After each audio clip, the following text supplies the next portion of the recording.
Coming to you live from downtown Detroit, this is Benzinga's PreMarket Prep with your host, Joel Elconin. This is a volatile puppy here, isn't it? And Dennis Dick.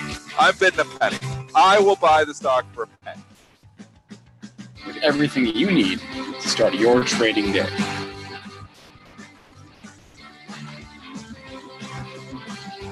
Good morning, everybody. Welcome to this Tuesday edition of Benzinga's PreMarket Prep. Spencer Israel, as always, here with Joel Elconin and Dennis Dick. What a day we had yesterday. Nearly made a new low for the year in the S&Ps. We didn't, but we're close. We're going to talk about that and what that means for today's session. We're going to talk about the overnight rout in oil. We're going to talk about a couple of stocks reporting earnings. We had Oracle, we had a Red Hat, and just trying to get a sense of where this market is going and what stocks we can potentially hide in, or maybe we're just all going to all cash, and that'll be the last show of the year because we'll all be in cash for the rest of the year. But only a little bit there. We'll be joined by Nick Chahine. He's the author of Create Income with Option Spreads. He joins us every Tuesday at 8:35 to give us his options or his take on the options market. Joel, tell us how the action was in the overnight session. Oh, strong. We had a strong close. We had follow through. Spencer, I do have a new low for the year. I'm looking at the monthly S&Ps, and I see our February low was 25.4675, and we got to 25.33.5. But we'll discuss that in more detail. More detail here in just a minute. Folks, it's hard for me to find resistance up here because of the way we came through this level yesterday. 76 and a quarter is your pre-market high. Love to see follow through from that. 2,600 psychological level. That's still 28 handles away. The big number, maybe not today, but tomorrow. Friday's close and Monday's intraday high at 26.05.5. That's a real juicy target. On the downside here, if we go into reverse, really can't see much till mid-range on the session at 25.64 and a quarter. We talked about the trading range in crude, and it took out the bottom of that trading range at 49.5. Showed signs that it was going to do it yesterday. It did. Now we got a low of 48.13, but recovering back, trying to get in the 49 handle. Remember, 49.5, old resistance or old support will be new resistance. Gold in the red by 90 cents here. 12.51 even. Silver in the red as well by 6 cents at 14.70. Bitcoin, we'll just call it flat today. So we got a lot on the docket. Is Triple D rejoined us? Or is he still... I'm here. All dressed up this morning. I got all fancy for you in my overnight T-shirt. But it's been a busy, lot of trading going on. But awake. I did get some sleep last night, so I'm somewhat awake. What's going on? Let's look at the S&P monthly chart or the Dow, whatever you want to look at here. And maybe we finally found the bottom of the trading range yesterday. Dennis, we have been in a trading range since October of 2017. That's 14 months. 2,500 was the lower end of the range. We hit 25.3350 yesterday. I don't know. This is my, I'm bullish, I'm bearish, I'm contrarian, I'm not contrarian. Selling rips and buying dips. Is that still? It's still in play a little bit. The selling the rips have been working a hell of a lot better than the buying the dips, though. I'll tell you that much. Every time. So we get a little rip rally here this morning. Is it safe to come in, jump and all, and load up your investment portfolio? No. Nah, I don't think so. I think we still got more work on the downside here somewhere. But you're going to get rips to sell. And I mean, every time it's ripped up, it's been an opportunity to sell. And we're seeing it in individual stocks this morning. We have a lot of good news on individual stocks, which is trying to drive us higher. Probably Boeing, Spencer, is the number one good news for the market here. They announced an increase in the dividend and a huge buyback. And that's why Boeing, if you look at this one, is trading up $8. I think that gives a little bit of a vote of confidence to the market. Good Oracle numbers last night. Johnson & Johnson trying to do some stuff with $5 billion buyback. But let's go to Boeing first. Spencer, did I miss anything? Well, how much is the dividend increase? Well, the buyback wasn't a huge increase. So the dividend increase was raised. That was pretty big, from $1.71 to $2.05 a share. That's a solid dividend hike. That's a quarterly dividend. And then the buyback was raised from $18 to $20 billion. So $2 billion, but so a dividend raise. You just hear that 20 billion number, and that's what media was like flashing up there, the 20 billion. Yeah. So, every headline I see, Boeing 20 billion, way the media portrays it sounds like a $20 billion buyback. So that's why you see the stock trade up significantly this morning. I like the move.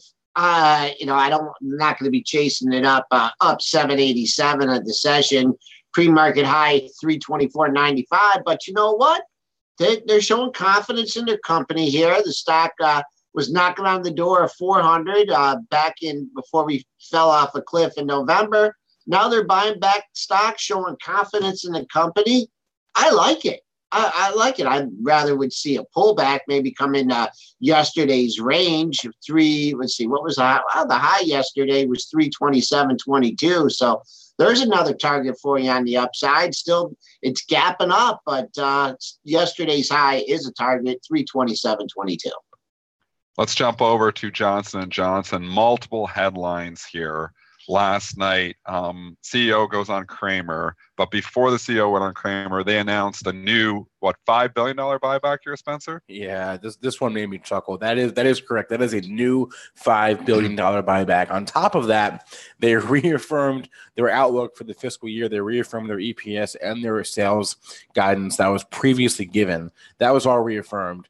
And then he went on Cramer and denied having any knowledge, essentially. They wanted to obviously boost the stock back. I mean, they're probably a little bit ticked off that the stock loses 10% in one day on the headlines of the baby powder, which we've known about for years. But again, it's not that the fact that they've known about it or that it's been suspected. It's a fact that it came out that the execs maybe knew about it and kept selling the baby powder.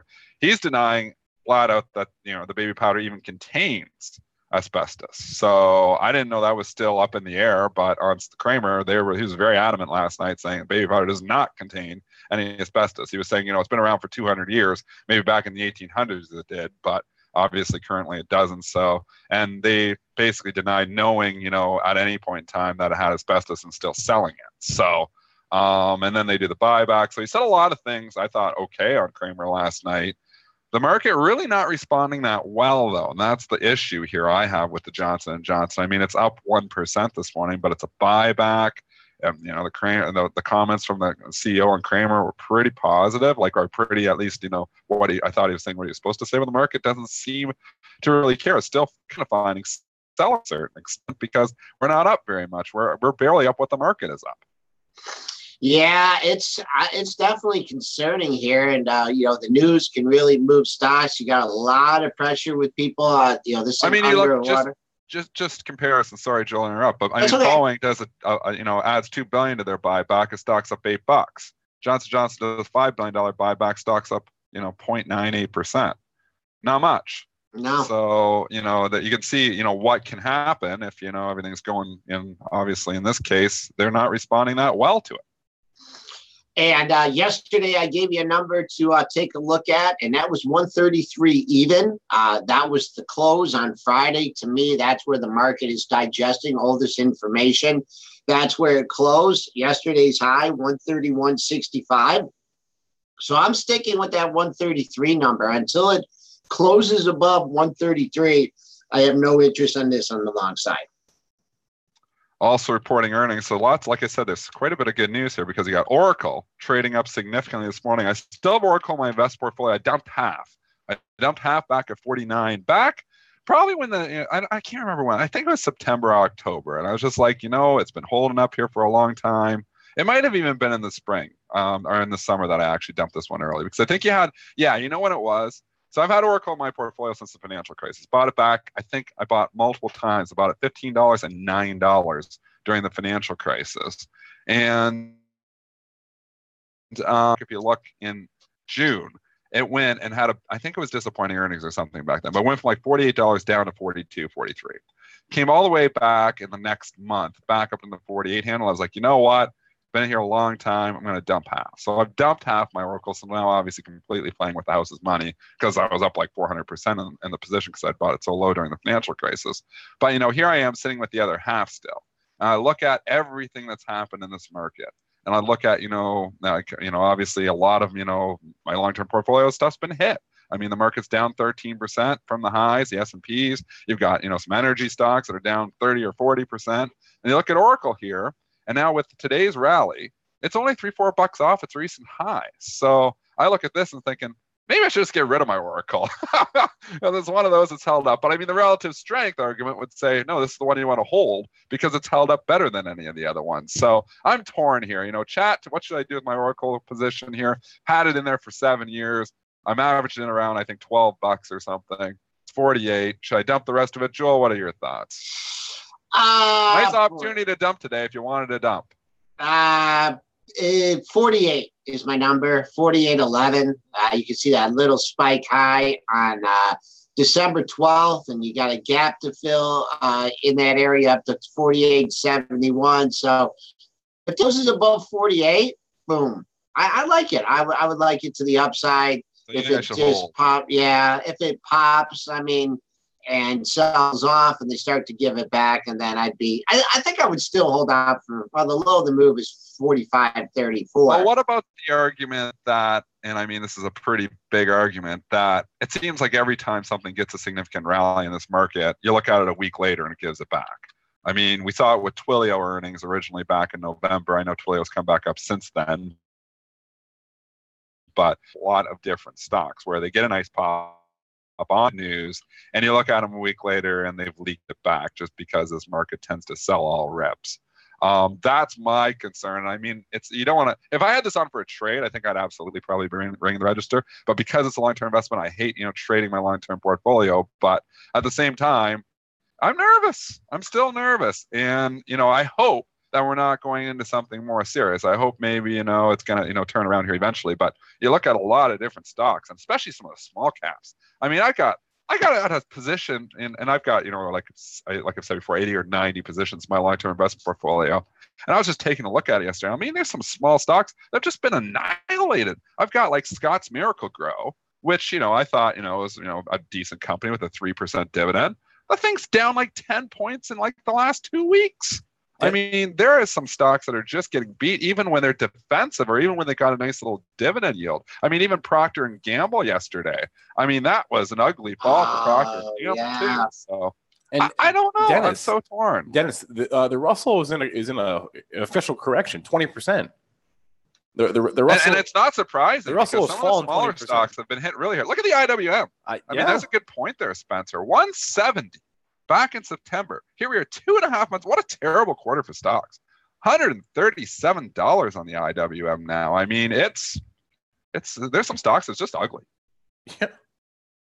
Dennis, sell another quarter. Don't sell out of it, sell maybe another quarter of it. Well, you could keep doing that. You could keep lightening up, but I don't know. I'm very torn here. And, obviously Fuzzy or Gone Fishing say never go broke taking a profit. The one thing, and I've heard this, and Kramer says it all the time, you can't go wrong taking a profit. And I will argue the other point. You can very much go wrong taking a profit because the scalper blood in me leaves a lot of, good money on the table a lot of times. That's why I've always tried not to look at my investment portfolio. I only log into it like week or once every couple of weeks because I don't want to get to a situation where I start actively trading it because these are supposed to be long-term investments. I would never be able to hold, stocks like Oracle, for 300-400% gains if I was looking at them every day or if they were sitting on my screen. So, I mean, I try to separate it. And, my trading portfolio, obviously I have a day trading portfolio that, I'm basically flat in every single day. I do overnights, but, I try to, basically these are 24-hour trades at maximum. And then I try to do some swing trades, which I haven't been doing very many swing trades lately because I usually skew it a little more to the long side. And obviously on the long side, I haven't been working at all. But, my focus is more on day trading. And I try to do the long-term investing to a certain extent, not mixing the two. But, I mean, some of the worst, things that I've done is sell some stocks way too early. And, I talked about this. I bought Microsoft in the long-term portfolio back at $27. I sold at like $35 a couple months later. I mean, it's $102. So, you can definitely go wrong taking a profit if you're taking it too soon. The one thing I will say is if you're going to take your profits, you got to take your losses too. Do you have somewhere else to put the money? Or would you just want to raise more cash? What's safe? This is a good segue, Joel. What is safe now? We said yesterday on the show, and we got this one right too. We've been saying a few things right on the show lately. We said yesterday, Johnson & Johnson changed everything. They made a lot of people nervous in the defensive stocks. And we said yesterday that stocks like Procter & Gamble and stocks, like in the XLP, the stocks like Coca-Cola and Pepsi, you think they're safe, but it started ugly. They're not safe. It started to get ugly yesterday. Right after we said that. Procter & Gamble lose $3 yesterday. People hiding out there saying, well, the market goes down, Procter & Gamble goes up. Not always. Once they start selling everything. And I believe somebody said, and I don't know if anybody can verify this, I heard all 30 Dow components were red yesterday. Was that correct? Maybe somebody in the chat can verify that, but that's what I heard. I think somebody said it on CNBC. All 30 Dow components were red.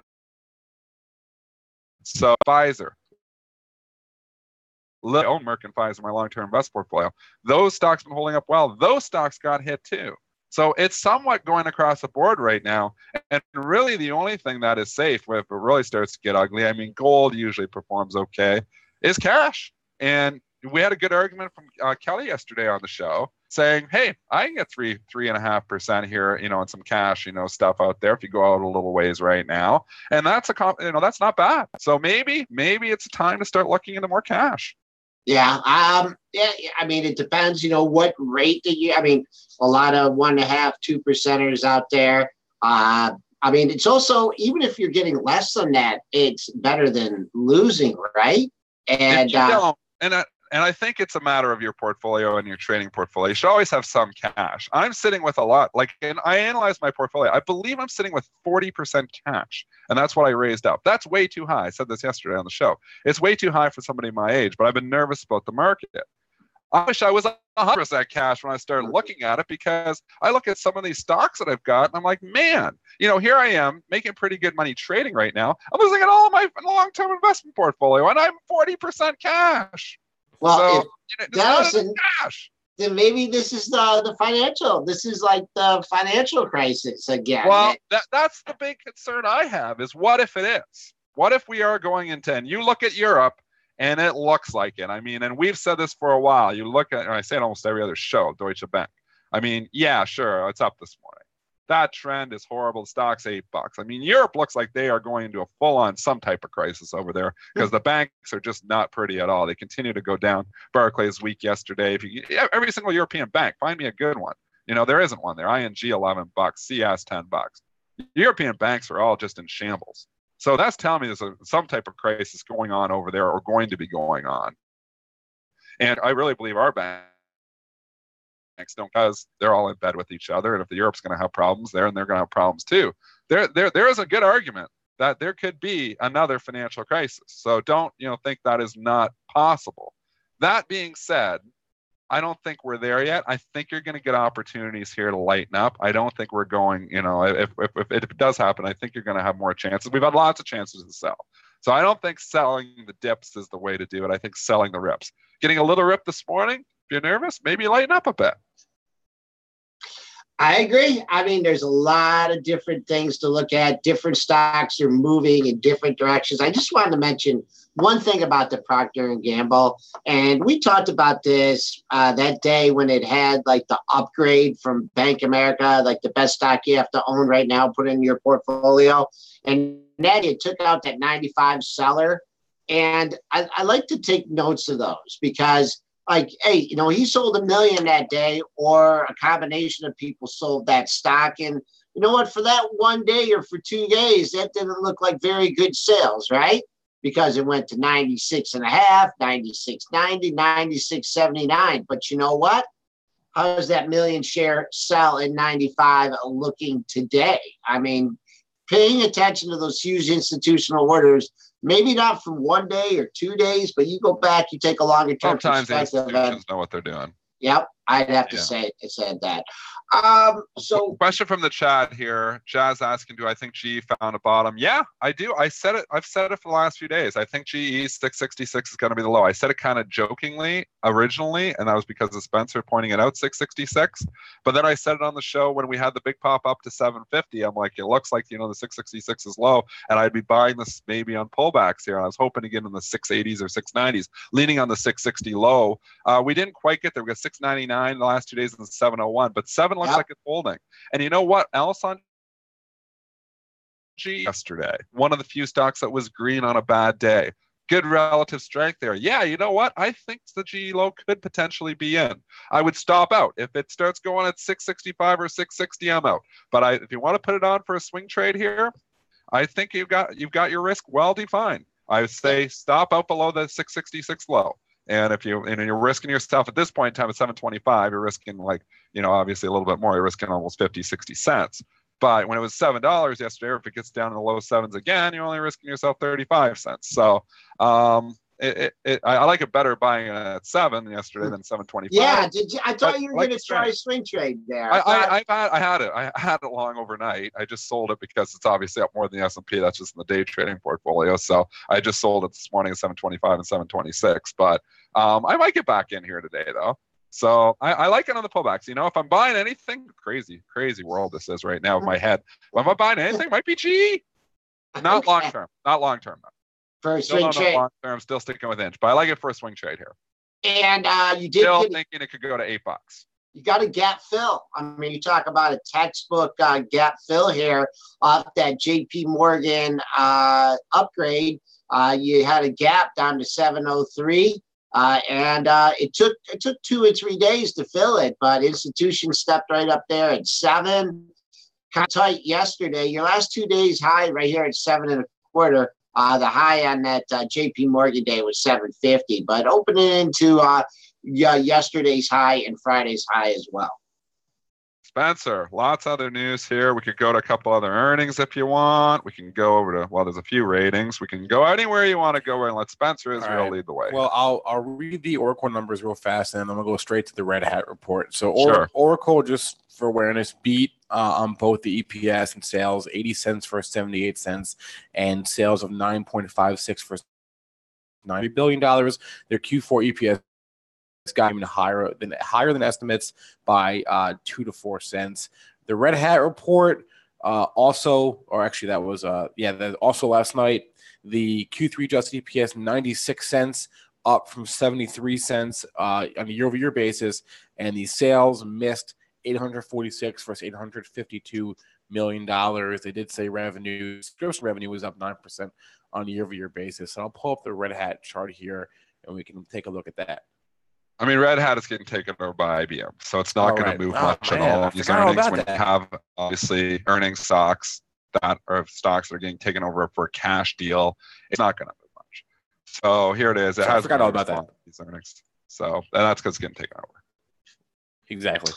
So there's really nothing to say. Totally. The only thing of interest is still 14 points below its takeout price. Obviously, there's still some concern that something could happen with this deal, or they wouldn't be pricing at 14 points below the takeout price. All right, but that's the nervousness of this market. Totally forgot about Red Hat. Let's move on to Twitter then. I want to talk about Twitter because Twitter we've talked about as one that has held up here in the last surprisingly this year and this quarter.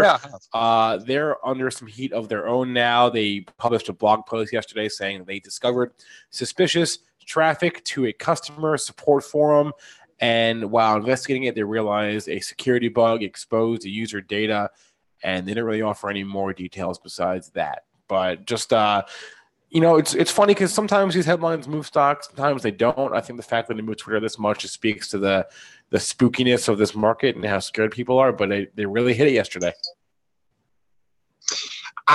They did, but it's coming back today here, up 40 cents at 33.83. Boom, did you get a get fill in this? Once again, yeah, you did. I don't know. It seems to be bouncing back today, a little profit taking off that 37 high. So looks like it's again.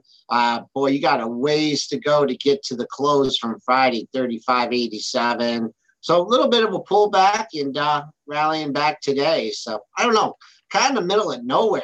on this chart on Twitter. Dennis, any thoughts on TWTR? Ugly candle yesterday. You know how I like this sets up well actually here this morning for a short. And that's because you know how I like my 2-day move after you get a candle going in the opposite direction of where it's been going. So basically Twitter's been up and holding up very well. Horrible candle yesterday. Now you get a pop back in. I think you got some people who are saying, I'm a little bit nervous now. So I think you'll have some nervous money. I think Twitter could challenge yesterday's low and maybe take it out, which is 33.20. So I'm actually like Twitter from the short side here, stopping out obviously at the recent highs, but I would hope we wouldn't hold it that long. But above 36, all those bets would be off. But you get in the 34s, I like it from the short side here, at least from a short-term trade. Okay. All right. TWTR. I mean, it held up great last week and then got hit on the news a little bit, but we'll see. I agree with you. I didn't even look at the close. If it goes red on the day at 33.43, I don't think I'll have any problem taking out yesterday's low at 23. So that's one stock to keep an eye on. What about Rent-A-Center here? So they had an agreement to get taken out, private equity deal by Village Capital. That agreement was reached on June 18th at $15 a share. That deal is now off the table. And, we talk about how stocks never go straight to the takeout price because there is a potential arbitrage play. Well, it doesn't always happen, but in this case, it is happening. The deal is off and the stock is going right back to where it was. Did they say why? Why the deal? It was off. Let's see. It's probably in the release. I didn't read the release super closely. I just I read the headline. In light of current financial performance. Well, there we go. So this is why you've got risk arbs that obviously priced below deals because deals fall apart and stock getting hit here this morning. Obviously, you look at this longer term here, you got to go way out. You can see when the deal was announced, it looks like it was back in June from the charts. The stock was around $10 up to 14, $12.95. So holding up fairly well, considering that it came from $10 originally. That's concerning to me. I don't know. Maybe they think there's still a chance that something could happen. This deal could come back on the table, but there's a lot of air down to where this was prior to this deal being announced, which looks like it was $9 or $10. Yeah, they whacked it pretty good. Boom, on short arms, took the opportunity, 11.50, and now you're bouncing back up to 12.91. Actually, you've been as high as 13.56, so keep an eye on that pre-market high and pre-market low, as I mentioned, 11.50. But there must be something still rumblings going around because the point of origin was $9 or $10 when this deal was rumored back. This was back in June, so that's I don't know. It's hard. It's probably still in play, or people that were shorted are just bringing it in here. Let's do one stock here off the path here. In the Google chat of AMD. And I nibbled on this one yesterday a little bit on the long side. Really? I did. Why? Yeah. What do you see? Nothing. You just felt like buying some AMD. I just felt like buying something. I was looking at your portfolio or as a no, trade? this is just a swing trade. And 1850 was your November 21st low, and when it got down under 19, I nibbled on it a little bit. I wish I would have kept all of it, but I don't know, just didn't like the market on the close. I mean, 1850 would be my stop out point. You are, now you're 70 cents away from there. Looking on the daily charts on this, man, there is just a brick wall at 21. So I think I'd be more comfortable. If you're shorting here, I see upside risk up to 21. You had 1, 2, 3, 4 highs in that area, but it kind of feels like it's a trading range, and I felt like the market's still in a trading range, so took a little nibble on that one. Dennis, are you up 37 cents here? 540,000 shares have traded. I think if you're shorting it here, you're kind of in no man's land. You got any take on that? Yeah, I'd just say $20 now would be resistance for me. So if you're shorting it here, you got to give it to 20, in my opinion. it kind of looks broken to me. So I kind of like the short side of this better than the long side. You took a flyer on the long side though, right? Yeah, leading on that 1850 low. Yeah, I mean that's what it's all about. I mean, you can put any trade on as long as you know where your out is. You can put anything on. Make a call and just know where your out is. And what people do wrong, and what the majority of newer traders do wrong, is they think about where they're going, how much money they're going to make. They don't think about how much money they can lose. Every single trade that I put on, I'm looking at it from a risk reward perspective, and I'm looking where my out is. If I'm wrong, which I'm going to be wrong lots of times. I mean, you're making calls. I made like 50, I've got 30 positions on overnight here right now. I'm not going to be green on all of them. So I got to work out of the bad ones and limit the damage as much as I can. That's the whole way this market, where, it works to stay in the business for a long time. So you can have traders that say, okay, I'm going to lean on yesterday's low 1863, or you can have traders that are shorting it here saying, I'm going to lean on the high of $20. Maybe they're a little longer term and they're leaning on different highs. But I'd say if I'm shorting it here right now, 1918, I would not want it back above 20. So that would be where my out is. So right at this point in time, you'd be risking 80 cents money, and have a contingency plan. If this trade goes bad, where am I getting out? So you don't end up holding on to a loser and letting, or a small loser and letting it become a big loser. Wow, let's take it for Wilkin Romero here, and let's take a look at Federal Express. Holy moly. That report's after the close, right? Yep. Yeah, I just sold it actually in the pre-market. I had it overnight. You know how I like it. I talk about my strategies all the time. I like buying the stock a day or two before it reports. And I like selling it, if it pops or if it, sometimes I sell, minutes before the report, like sometimes 3:59 on the day of report. Sometimes I sell them if I can get out the pre-market. And obviously FedEx was trading up pretty substantially this morning. So I've been lightening up here all morning in the 184.70 area. So I'm actually fully out of it now, which were good sales actually this morning. But it was trading up pretty good this morning. Got a nice pop. Market helped it along, obviously. Wow. But only reason I was in that, I bought it yesterday at the close. And the only reason was because sometimes these things the next day going into earnings show a little bit of life. People may be speculating early. Maybe people in the shorts a little bit nervous. But sometimes, it seems like there is usually a little bit of positive trend the day before a stock reports, and sometimes the day of a stock reporting.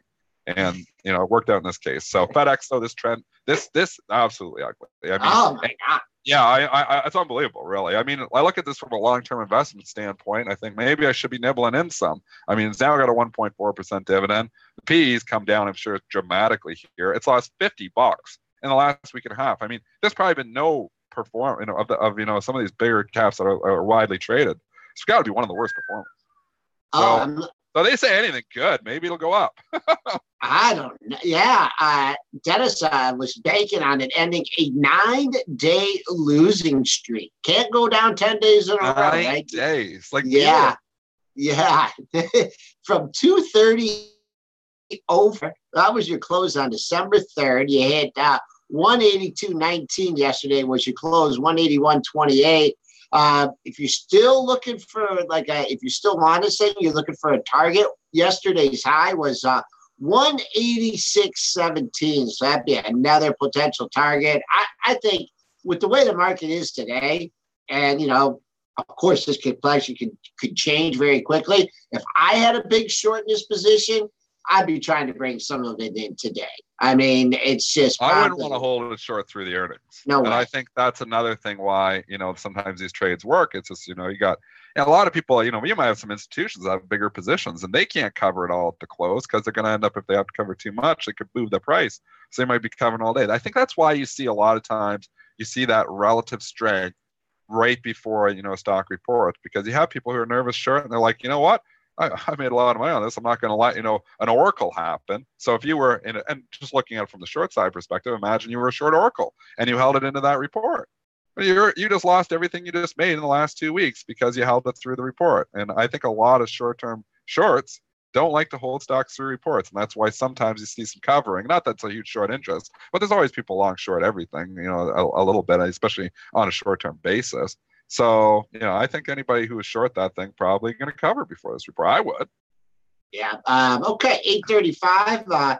Is Mr. Chahine lurking in the background there? He is not at this time, but I'm calling him right now. So this is Nick Chahine. If you've been a long time listener of the show, he joins us every Tuesday at 8:35. talk about options and his options plays for the day, for the coming week. On the long side, on the short side, he usually has charts to share with us as well that we share with you on the screen. Oh, Nick did not answer my Skype. Hold on 1 second. Let me grab Nick Chahine. Let's try this. Take 2. Calling him now. So his other site is also sellspreads.com. So it's got 2. He's got create income with option spreads, and then sellspreads.com is the other one. And he's out in California, so it's super early his time. I wouldn't blame him if he did. But I do see him online, so I'm not sure where he's at this morning. But in the meantime, Dennis, why don't you give us some imbalances real fast? Yeah, let's take a look while we get Nick in the background here. They're small, so I don't see anything really jumping out at me today. Man, there's a little bit to the sell side, though, which is surprising. So I don't see a lot of buy imbalances. I do see a few sell imbalances. Buys are 59,000 to sell. Could be follow through from yesterday because you had obviously outside candle there yesterday that I talk about on Pfizer and Procter & Gamble and a lot of the defensive names. So that sets up where I think the highs might be in on some of these stocks here now. So you might have a couple of nervous institutions here. I see Taiwan Semiconductor, 61,000 to buy. That kind of stands out a little bit. It is trading up about 1% in the pre-market there. Johnson & Johnson, still 35,000 to sell. And, after everything they said good yesterday, after the dividend, after all that, the stock still can't seem to catch a bid this morning. Maybe it's going to be a late bloomer here, but, man, the early action Johnson & Johnson is not good after all that good news. Maybe Nick's no call this morning. No call this morning. I have to call you guys. Nick, I was calling you. We tried calling you. I tried calling you. What's going on? Yeah, Spencer tried. You don't answer the phone. He didn't like us this morning. No, my Skype needs to be fired. Okay, fine. Nothing happened. Not on my mobile. I decided to just join the group. Fine. Yeah, that's fine. I called you like 3 times, but that's all right. Okay. Here we go. We got Nick. All is well in the world. Nick, how's it going? Pretty good. Pretty good. Nick, thoughts here on this market? Obviously, we're getting a little bit of a snapback rally here this morning, but it was an ugly few days for the market here once again. Are you selling puts? Not with the great conviction, unless I have a specific reason to do that. So here's what I'm fighting is I would be fighting sell the rips.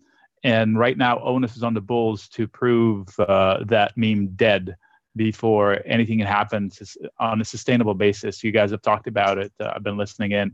So for the last few weeks, everybody wants to retest the lows of February.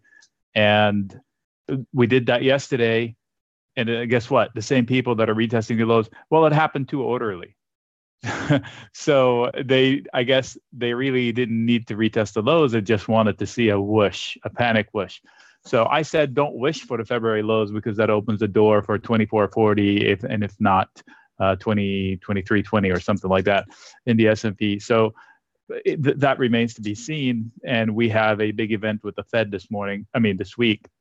And listening in to what the media is saying, it seems like now there's hope that they don't raise rates this week. So now odds of a disappointment got ratcheted up.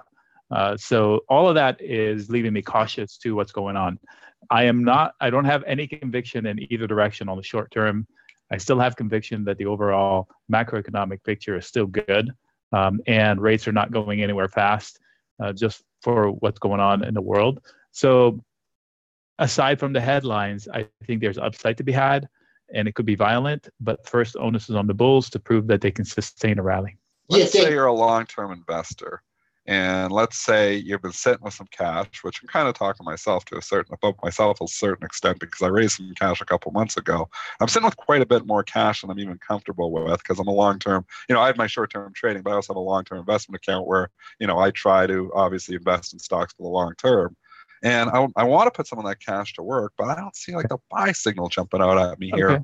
Well, what are your thoughts here? Should I be putting a little bit like nibbling in here right now, or what are your thoughts here? Not that I'm a stock advisor in any sort. No, but and none of us are. I'm going to opinions only. We're only opinions. Use logic. PE. I own it already. 13. Okay, 13 and maybe I need more though. Google is at 38. I own it already. 39. Okay, Facebook is at 19. I own it. Okay. Let's see who else is out there. Mine's something I don't own. Do you own Netflix? No, I don't own Netflix. Okay, good, because it's at 91. You can tell I'm a value guy, Nick. I've got all the lower P stuff. Okay, so here's one that is not a value, but I think you should own, which is Amazon. Amazon. Okay, you guys talked about FedEx. Yep. Yes, literally 2 days ago in my neighborhood, I saw, which I think is the first of many to come, a prime delivery truck with the nice gray truck with a big swoosh on the side. It's an Amazon truck. Is this what they were talking about when they got people into franchising delivery? And how will that impact the actual delivery people?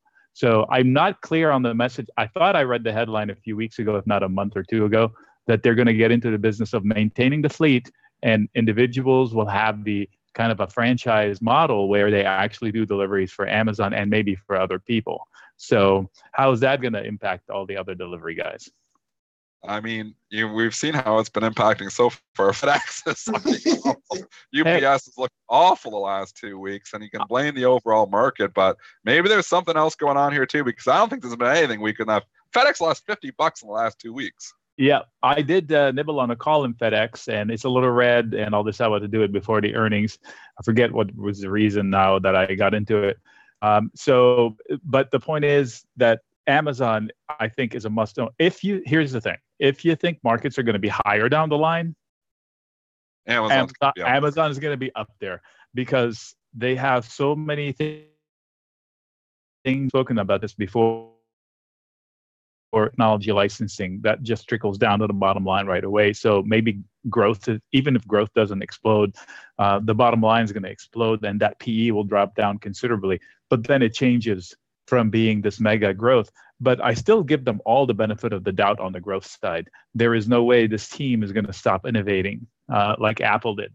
So, Apple is the math trade. Amazon is the belief trade in what they do in the long run. I mean, they are just an unbelievable innovating team. And if I'm betting on the markets, I have to bet on Amazon. Okay, we've covered a lot of stocks here already, but Nick, Gordon B is asking here, what would you do with the chips? And I'm talking chip stocks here, and that's a pretty broad topic here. But is there any chip stocks that you're looking at? Someone asked about AMD. Is there any chip stocks on your radar? Well, I don't know if AMD would be the best of them. They all look like head and shoulder patterns or inverse cup and handle. Basically, they're bumping along a neckline where it could open trap doors. But I think it's also market dependent. So what is the market going to do here in general? You hear the president bumping into what the Fed needs to do here. Everybody's scared suddenly that the economy is going out of business, basically, and that things are so bad that they need to keep everything rolling the way it is with low, with Q basically almost dead. So the SMH, I'll use that as a broad brush on, and you can see how they already lost necklines above, and now they're bumping along another neckline. Like I have an alert at 88 or lower on the SMH could bring about another bump lower. They are in support territory. So I think we need a reason to get there, but if the marking down as it would be leading up. So them as a gauge intraday. So if I see money go into chips, then this is kind of like the Momo trade that probably says, okay, so the indices are okay for the next hour or two for as long as they're getting bids. Micron reports today. Yes. So we shall see how sentiment is. I'm long Micron by sold puts, but I'm also protected. So my sold puts are out in time, but I'm completely protected. I paid 80 cents per contract, I think, to protect for the next month in case they decide to drop it into the 20s. It already sells at a 3 PE. So even if they put me to stock, I don't think I'm going to lose a fortune at 3 PE. I mean, this is unless it goes to 2, then you lose 33% of money. But you did hear me. I own the same exact put in the short term. So if they put me to stock, I own the right to sell it at that. Yeah, so you protect yourself on the downside. My downside is limited in the short term. That happened to me in a few other stocks before I've spoken about them here, where if I sold a put out in time and it is a momentum stock and I'm really worried about the short-term reaction, I spend the money. I mean, this might be a wasted 80 cents, but I don't cry over not crashing and wasting my insurance in my car every month. So this is a premium I'm happy to pay so I can sleep overnight. I mean, I've always really appreciated how you've done that, because I think a lot of people sell the puts and then they don't protect themselves on the downside, and you get into like a black swan event situation, and these people can get wiped out. So it's always nice that but it's no different than owning the shares. So if they yeah, it is, because a lot of times people, you can sell a lot more puts than like let's say you had $100,000 in your account and you sell a pile of puts, you could be a lot more, obviously, margined quickly. You can by buying stock. But I don't sell puts I can't afford to buy, or I don't buy. There you go. So and that's the main. That's the first caveat I put when I'm selling puts. The only way I would sell puts if I'm willing and able to buy the shares. Yeah, exactly. At that price. Otherwise, I'm just gambling. So, like you said, black swan events, 21% in 2 minutes on the flash crash. That would have triggered all kinds of stuff. I remember situations that day where somebody got short the stock because they nullified the trades that were outside of 45% of normal price or something like that, if you remember that. So crap happens. Well, what happened is whatever it was, PG&E or whatever, not PG&E, I'm sorry. Anyway, one of the mega stocks, let's say it dropped 50% in an instant. So you timed it perfectly. You bought it at the bottom and sold it at the top. When it bounced immediately, 40%. So after the fact, they went back and said all the trades that happened outside of 50% of range didn't really happen. Yeah. Well, guess what? Your buy didn't happen, but your short did. Sure did, yeah. Suddenly we had stock. Because we've had a little bit of experience with this type of stuff at Bright Chain to a certain extent, and we kind of know.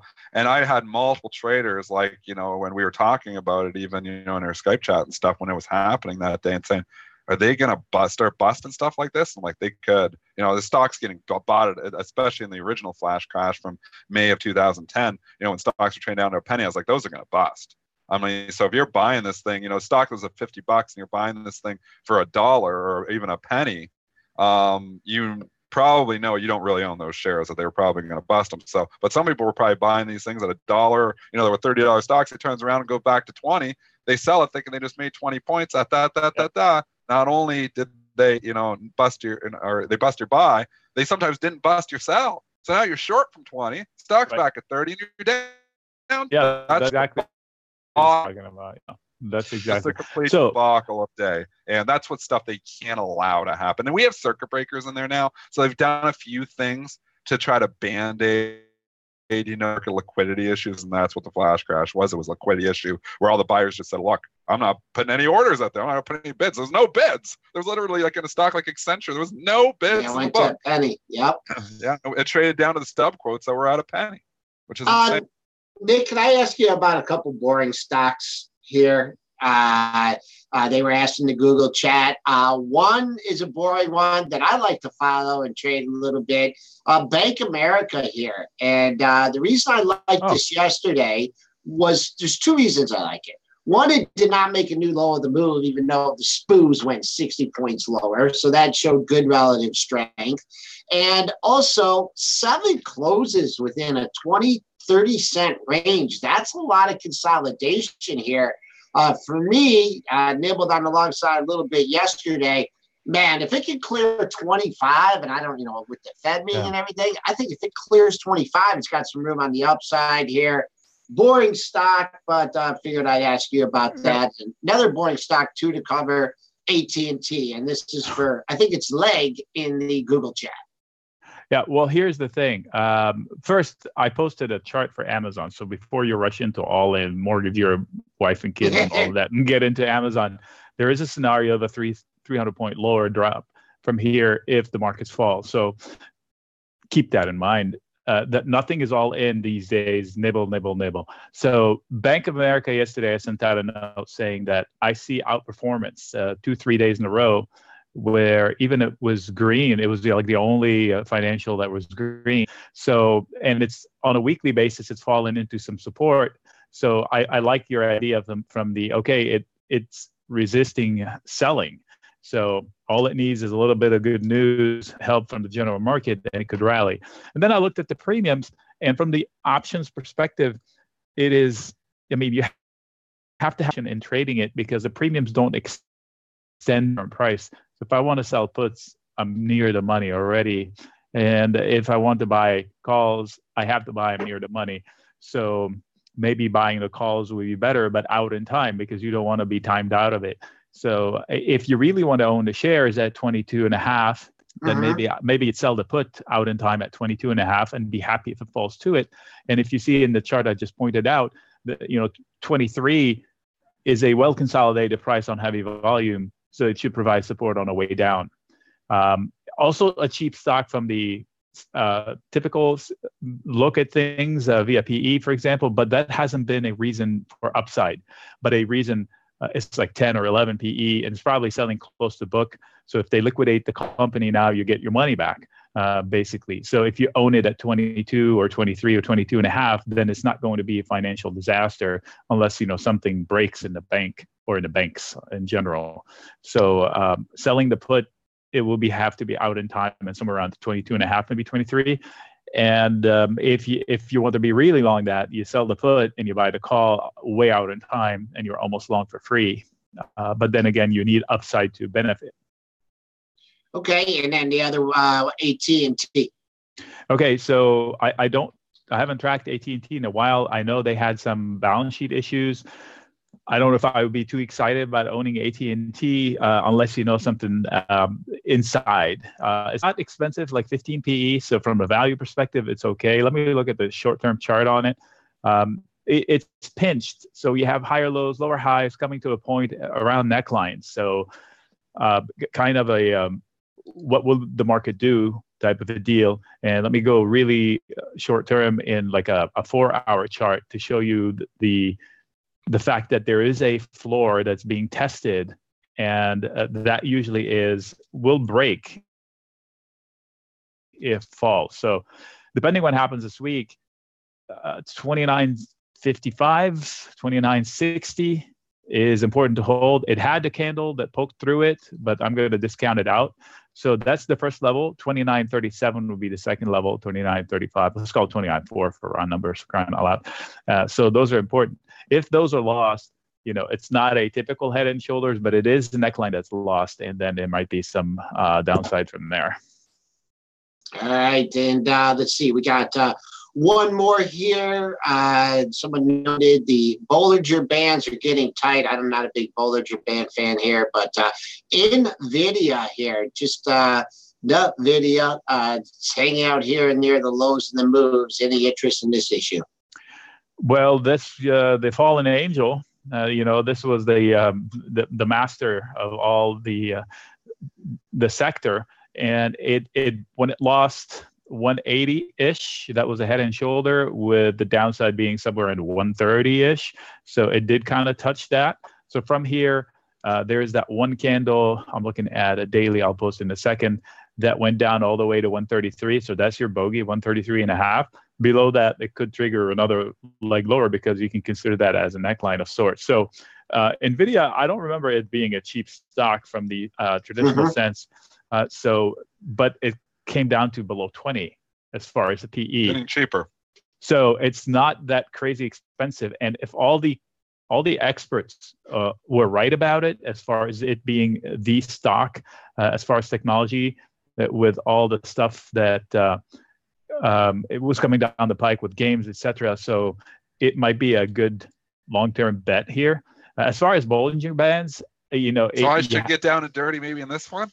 Maybe I should write some puts. Give me a put to write. Well, if you do want to write a put, get around to the century mark. I just posted. Did I post a week? For 100. What would you get for 100 right now? I don't have it in front of me. Give me a minute. I'll come up with it. But my point about Bollinger Bands is that they are pretty well. They tell you when the stock is wound. They don't tell you which way it's going to go. but there's no doubt about it that they speak the truth about it being wound. So when does NVIDIA report? And I'll tell you what I would be, let me see, 2.7-ish. So somewhere in February.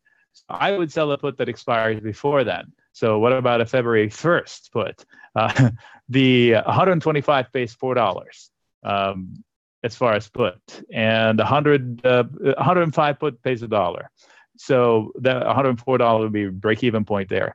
So you're already in the support zone. But I'm looking at, there's a whole bunch of action from a good solid baseline of 100, 101, 102 area that was well consolidated and served as a launching pad in May of 17 higher. And then there was another launching pad, which was lost. That was the neckline for the head and shoulders on the weekly. I can't remember if I posted the weekly in the room, so I'll post it again. So if I were selling puts in NVIDIA to own it, anything around 105 would be the place to do it. And you can even do a spread where you're not taking on a whole bunch of risk. You define your risk. So, for example, if I sell the 115, that opens risk. I collect $2, but then I buy the 110 put.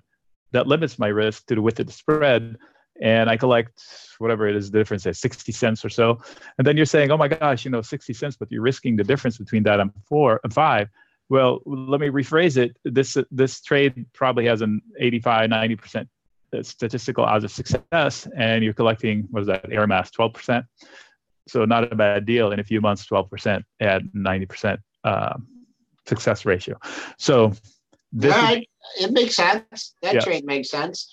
All right, Nick, we got to let you go. Nick Chahine, he's the author of Create Income with Option Spreads, joins the show every Tuesday, except for next week and the following week. He'll be on Monday because of Christmas and New Year's. Nick, thanks a lot. We'll speak to you again soon. All right, next time. All right, we're leaking a little bit. So yeah, but J&J is not. What was said in J&J? Because it's been trading just kind of in the 129s forever. All entire after hours pre-market and just exploded $3. I think somebody said something. It's 132.70.